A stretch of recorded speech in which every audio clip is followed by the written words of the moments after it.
Praise the lord. ఈరోజు దేవుని వాగ్దానం దానియేలు గ్రంథం 6వ అధ్యాయం 27వ వచనం.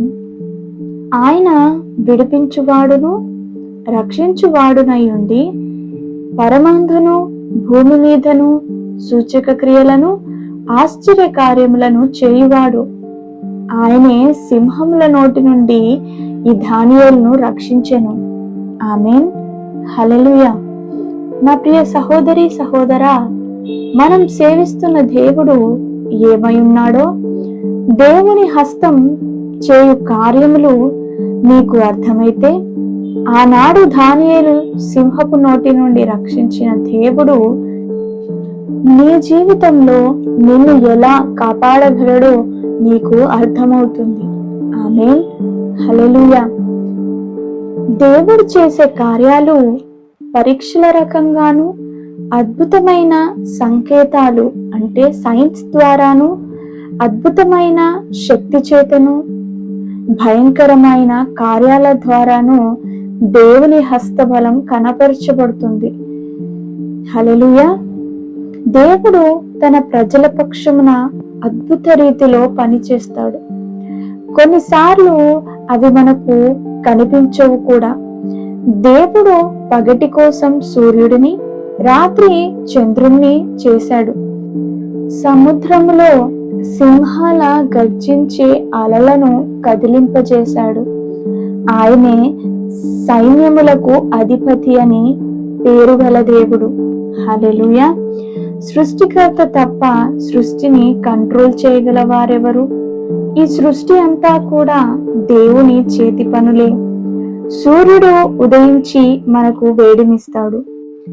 వర్షం భూమిని తడుపుతుంది, నీటిని ఇస్తుంది.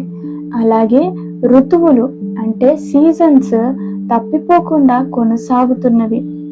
దేవుడు చేసిన పనులు ఇప్పటికీ సైన్స్ కి అర్థం కాని రీతిలో ఉన్నవి. హల్లెలూయా. ఈ సృష్టికి ఆధారం ఆయనే. అవి ఆ దేవుడు నడిపించు రీతిలో పనిచేస్తున్నవి. వాటికి కారణాభూతుడు ఆయనే. ఈ సృష్టినే చూసుకునే దేవుడు నీకు రక్షకుడిగా ఉండగా ఇంకా మనకి భయమేలా, చింతేలా? అలాంటి దేవుడు నీకు తోడుగా ఉన్నాడు. ఆయనే రక్షించువాడు, కాపాడువాడు, లేవనెత్తువాడు, నిలబెట్టువాడు, విడిపించువాడు, నడిపించు దేవుడై ఉన్నాడు. హల్లెలూయా. ఆయన విడిపించువాడును రక్షించువాడునై ఉండి పరలోకమందును భూమి మీదను సూచక క్రియలను ఆశ్చర్యకార్యములను చేయువాడు. ఆయనే సింహముల నోటి నుండి దానియేలును రక్షించెను అన్న మాట ఈరోజు మనం అంగీకరిద్దామా? ఆనాడు ఈ మాటని ఒక అన్యుడు, ఒక రాజైన అన్యుడు పలికాడు.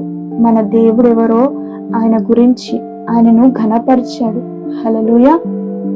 అలాంటి అన్యుడే మన దేవుణ్ణి తెలుసుకొని ఘనపరిచినప్పుడు మనలో ఎంతగా ఘనపరచవలసి ఉంది. హల్లెలూయా. దేవుడిస్తున్న ఈ వాగ్దానం ఈ రోజు మన జీవితంలో నెరవేర్చబడును గాక. ఆమేన్. Praise the lord.